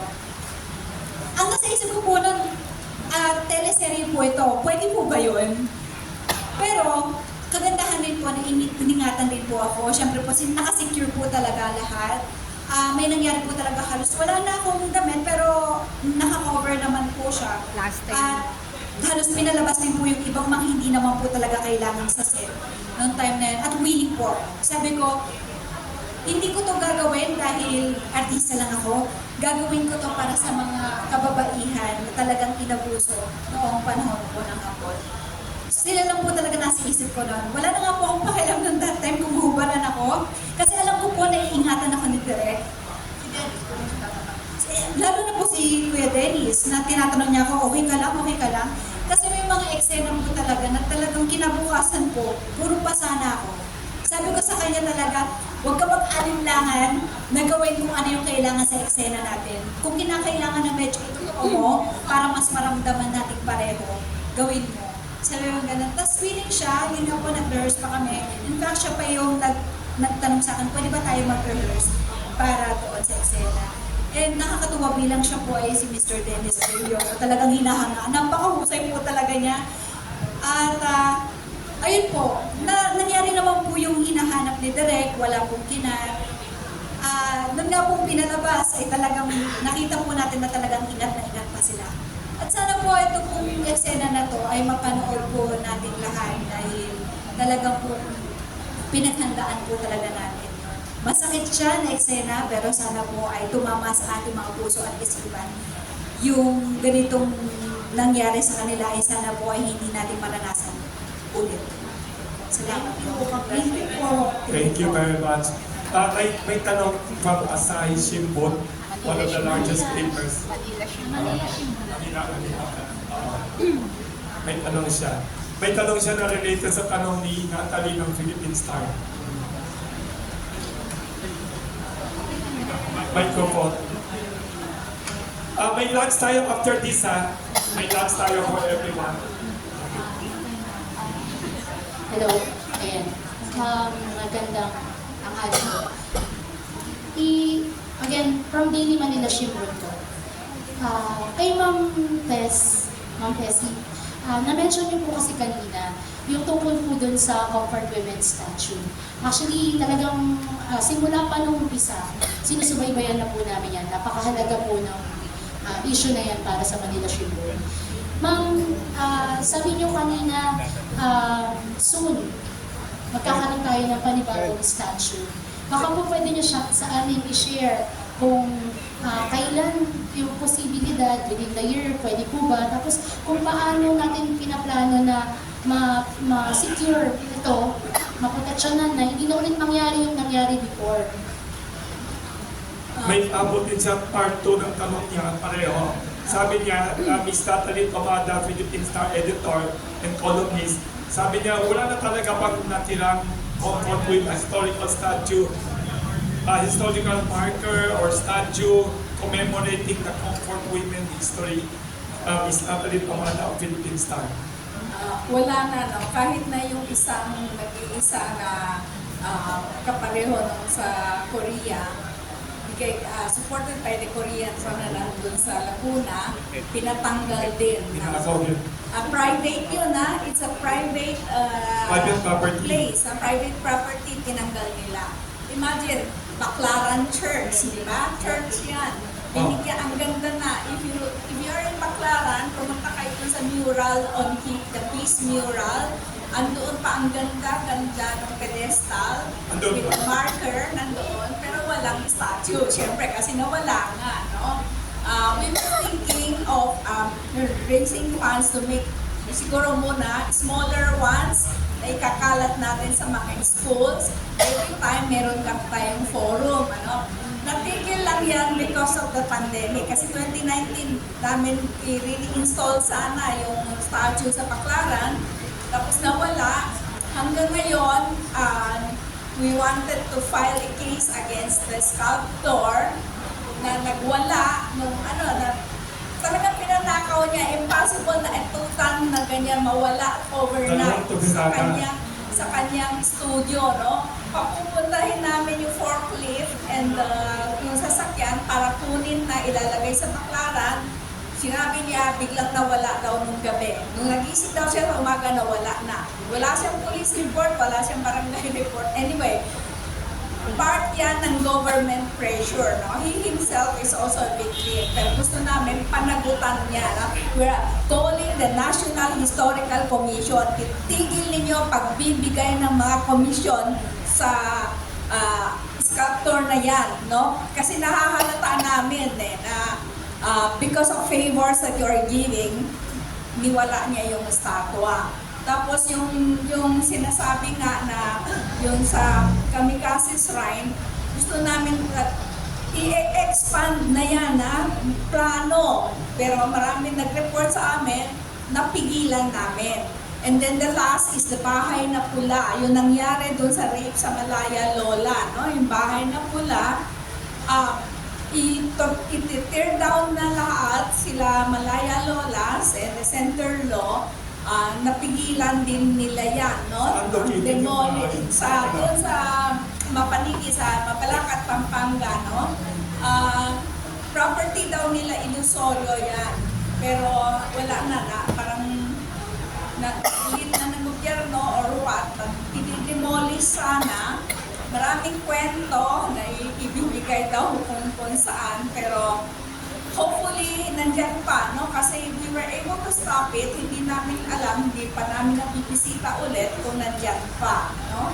Pero marami, doon sa Bilibid prison sa Muntinlupa, meron sign ng mga Japanese doon sa mga Japanese soldiers nila, no? Kaya tayo nakakahiya na papayagan natin sila, tapos tayo naman, tatanggalin natin yung nag-iisa lang. That is the one and only.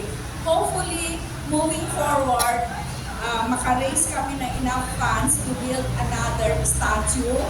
And this time, talagang pressure na talaga. We will ask both Congress and Senate to endorse the CEDAW resolution.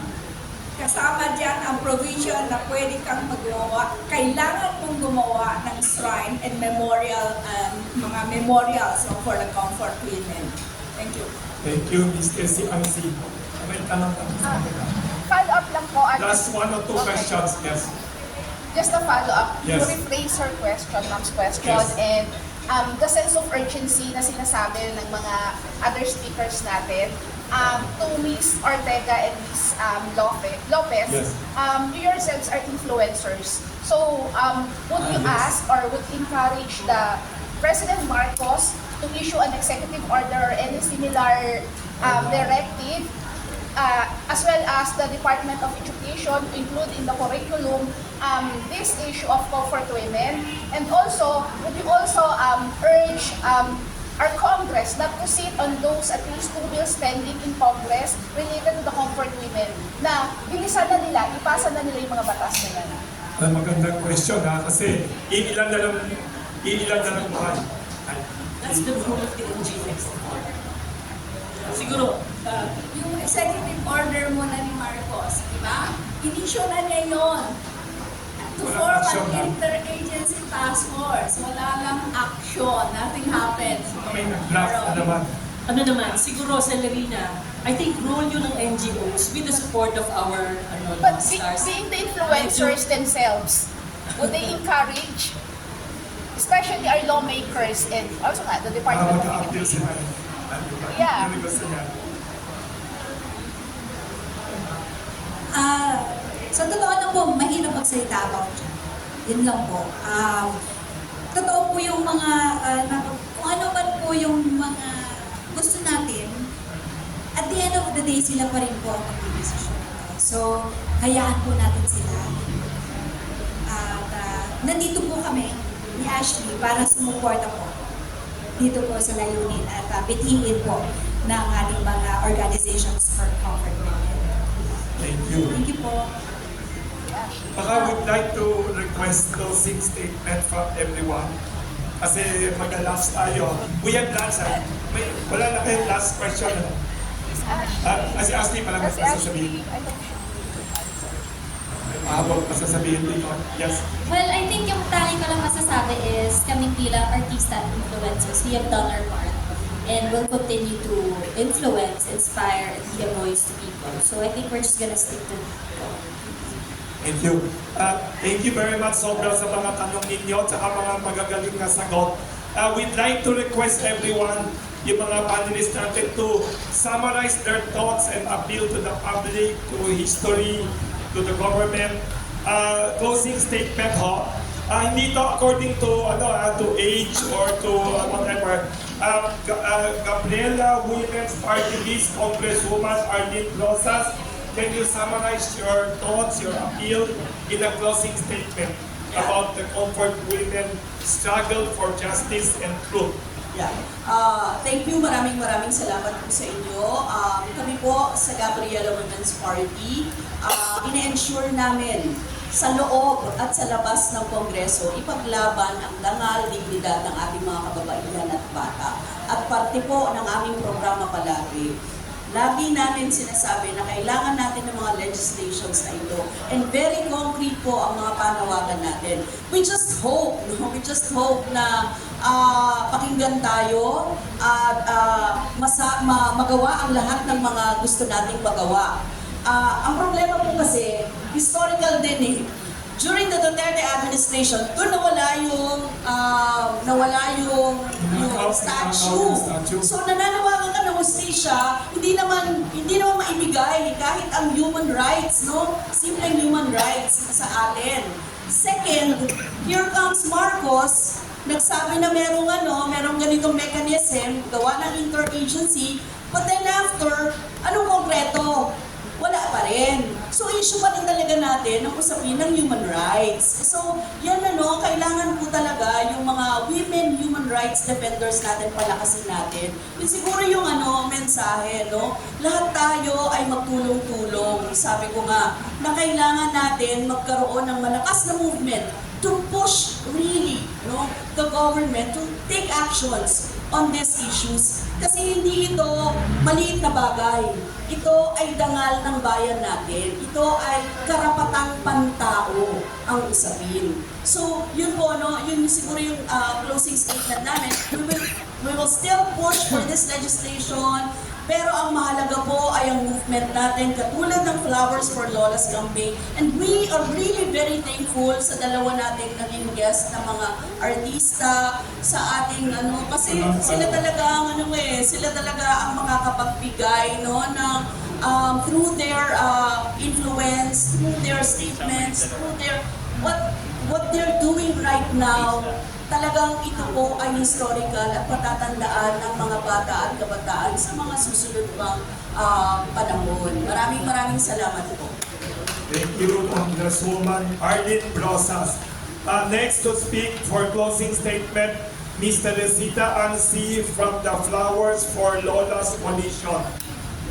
Maganda itong forum na ito.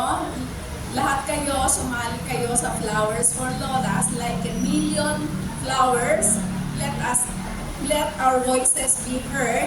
Si Sanya at si Ashley, napaka-powerful na mga voices. No? Binigyan nila ng voices, binigyan nila ng mukha ang issue ng comfort women. No? Kaya nag-umpisa sa amin, pumalat kami sa mga Metro Manila hanggang sa mga probinsya.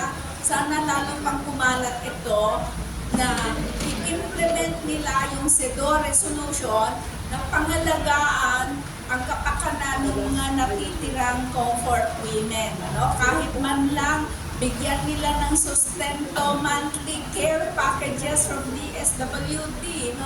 Bigyan ninyo ng kahit di pa nga bigyan lang ninyo ng we care, we are concerned, we care. Bigyan sila ng medical care nila and everything else na sinabi kanina ni Congressman Arlene. Kung kailangan ipasa ng Kongreso at Senado na i-implement yung CEDAW resolution, yun ang tutukan natin with the media's help. Huwag nating kalimutan. Number 1, no to war. Number 2, government mechanism to recognize the comfort women. And number 3, let us all help return the one and only statue symbolizing the experiences of our comfort women. Maraming salamat.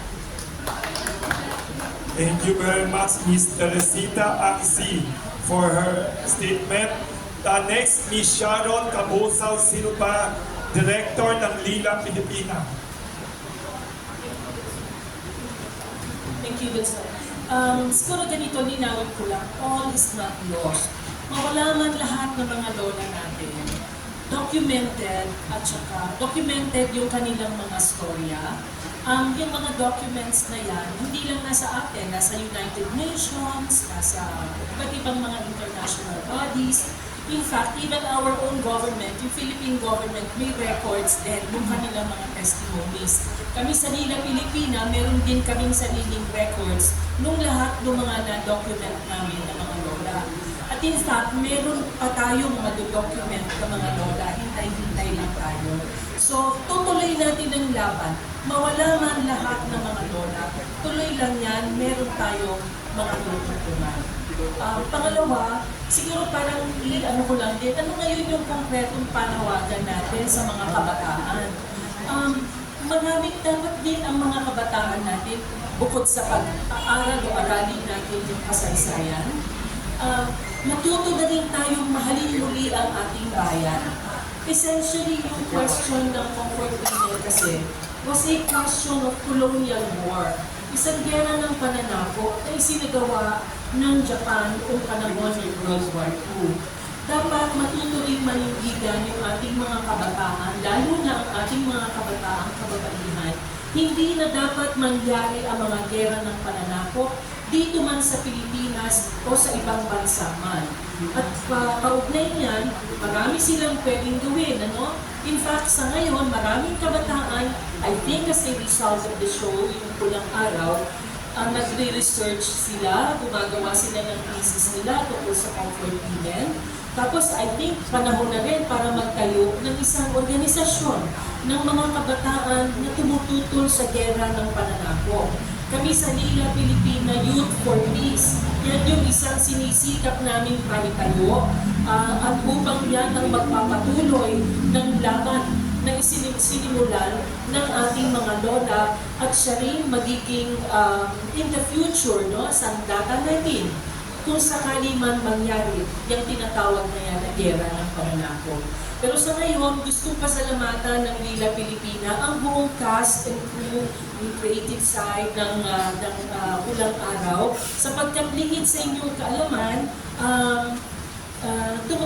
tumulong na rin sila, no, sa ating mga lola. Di ko na lang babanggitin ang mga pangalan, pero siguro, ano lang natin, i-offer namin yung isang maligit na alaala para sa kanila, full-hearted na pasasalamat ng ating mga lola dapat na tinutulungan, tsaka patuloy na tinutulungan para sa kaalaman ng lahat kasi yung isang kilala nating lola natin, si Lola Estelita, kasalukuyang nakakaranas ng mga serious medical conditions, no?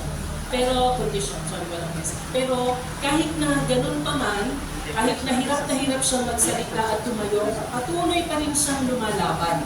No? At patuloy pa rin natin siyang nakakausap at nagpupumilit na gumaling para patuloy pa rin makasama dito sa ating laban. So, aabot ko muna siguro itong part ng pasasalamat sa ating thank you, Carl.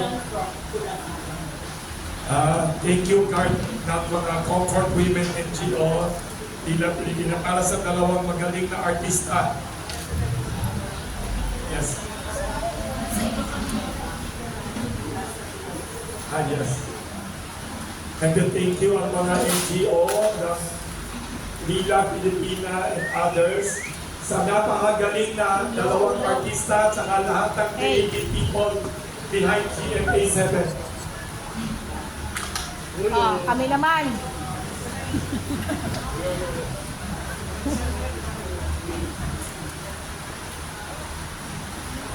Yes, picture naman daw may hawak na Standby. pandesal na gift. May magsasalita pa last yung mga artista at saka yes, thank you very much. Thank you to Miss Sharon Silva. Next, magsasalita closing statement at Attorney Virgie Daxa Suarez, Chairperson ng Kaisaka and lawyer ng Malaya Lonas. Sige. Yes. Lahat ng giyera at pananakop ay lagi nang may pananakop sa teritoryo at may pananakop sa katawan ng babae. Kaya din, talo ang lahat ng babae at kabataan sa panahon ng giyera.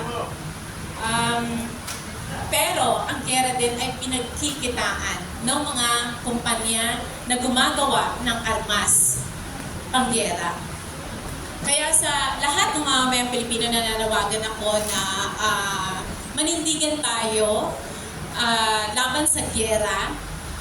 Ang Pilipinas ay pumapasok sa napakarami at iba't ibang military agreements sa iba't ibang bansa.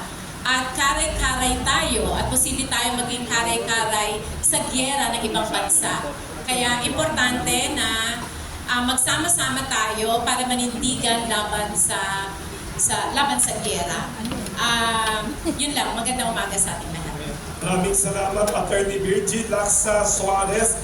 Si Attorney Dennis Colecho, by closing statement siya, kanina ayaw niya magsalita pero mag-thank you siya.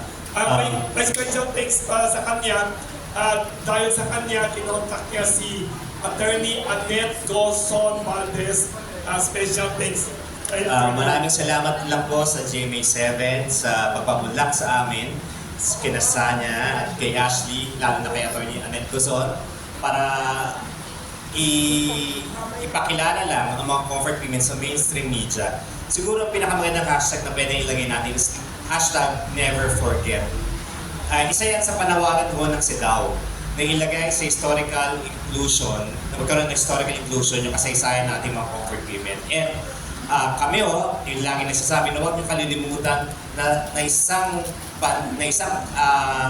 kabanata na ating kasaysayan, yung madilim na karanasan ng ating mga comfort women na binigyan buhay ni Ashley at ni Sanya.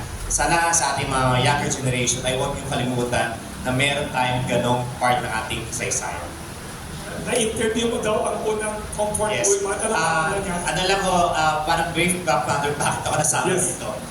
Nung lumabas kasi sila noong 1990s, I was just a reporter. Habang nasa law school ako ng UP, I was just a reporter. And doon unang lumabas, yung mga comfort women, I was assigned. So nung unang lumabas si Nana Rosa Henson, nandun ako sa press con niya. And after that, sinundan ko yung kanilang yung journey until recently nga ito, yung they started at around 200 plus. And ngayon is almost 10% na lang sila, na mga 20 plus na lang sila. And tulad ng panawagan namin na before mawala ating mga lawala, ay magkaroon sila, marinig nila yung apology galing sa gobyerno at makaramtang nila ng justisya. At ngayon, pasasalamat natin sa GMA7 through mga artista, sila Sanya, sila Ashley, na kahit papaano, hindi makakalimutan ng ating generation yung nangyari sa ating mga comfort women tulad ni Nana Rosa Henson. Thank you. Yung sinabi ni Atty. Dennis Gorencho, bago silang dalawang artista magsalita, closing statement, you are very fortunate kasi nalala ko noong 1990, sabi ni Ricky Lee, national artist, pinagawa siya ng script ng ABS-CBN Star Cinema noon for a comfort woman movie on Rosa Henson na dapat si Vilma Santos ang gaganap. Nawala yung role, mabuti kayong dalawa na kasing galing ni Vilma Santos na bata. So, we did invite the two actresses na magagaling to give their closing statement, to summarize yung thoughts nila about this Pulang Araw and about the comfort woman history. Let's start muna with Miss Sanya Lopez, magaling na artista sa Pulang Araw. Ayun po, sa totoo lang po, wala na po akong ibang masabi, no? Talaga nakaka-overwhelm ang ating mga nalalaman ngayong araw na ito. Pero sa ating po mga kaibigan na press at taga-media, maraming salamat po sa honesty niyo talaga. At yun nga po, masama man ang panahon, pero mag-ingat po tayo sa ating pag-uwi. At siguro po masasabi ko na lang na nandito po kami para bigyan po buhay ang mga karakter namin bilang si Teres Vita, bilang si Sister Manuela po dito sa Pulang Araw. At sana po ay itong Pulang Araw ang maging eye-opener para sa ating lahat at mas maging aware po ang ating mga kabataan, ang mga kababaihan at ang mga buong sambayanan, ang mga kababaihan, ang mga kababayan natin dito po sa totoong nangyari sa atin noong World War II. At sana nga po, matupad po na mailagay po yan sa kung ano bang movies. Sabi nila, may nagsasuggest sa mga media, pag-isabi daw sa GMA7 yung ginawa ninyong dalawang role, pwede isang separate movie yan, na hindi lang pang Pilipinas, pang international yan. Yung team, tsaka acting ninyo. Naku, sana nga po ay mabigyan tayo ng pagkakataon na magawa rin po natin ito at magkaroon po tayo ng pagkakataon para dyan. Yun po, maraming salamat po ulit, siyempre po sa GMA, na nagkaroon po tayo ng ganitong klase historical drama na talagang maaari na natin mapanood, maramdaman, at makita visual.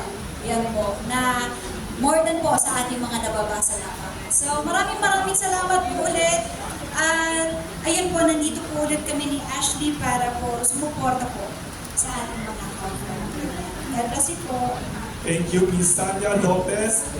Last but not the least, a very talented actress, Miss Ashley Ortega, to give her closing statement. Congratulations sa inyong dalawa again sa Pulang Araw. Ayan, maraming salamat po ulit sa inyong oras. And thank you so much for inviting us to this kind of campaign, Flowers for Lolas. At syempre, isa rin po talagang parangalan na talagang maging voice para sa ating mga comfort women. And ang Pulang Araw po, sana po patuloy po natin suportahan, panoorin para mas madagdagan tayo ng knowledge about World War II. And yes po, bilang isang artista, isang influencer, I will continue to spread awareness and to be a voice to comfort women. At syempre, pinagdadasal ko rin po na sana mabigyan ng hustisya ng ating mga comfort women. Salamat po and have a good day. Ingat po kayo dahil masama pong panahon and alam kong gutom na rin po kayo. I think we're all gonna have lunch now. Thank you. Thank you to everyone. We have a final tradition dito sa Pandesal Forum. Kailangan tayo may picture sa may regalong pandesal sa lahat ng speakers, panelists, and the stars. And we'd like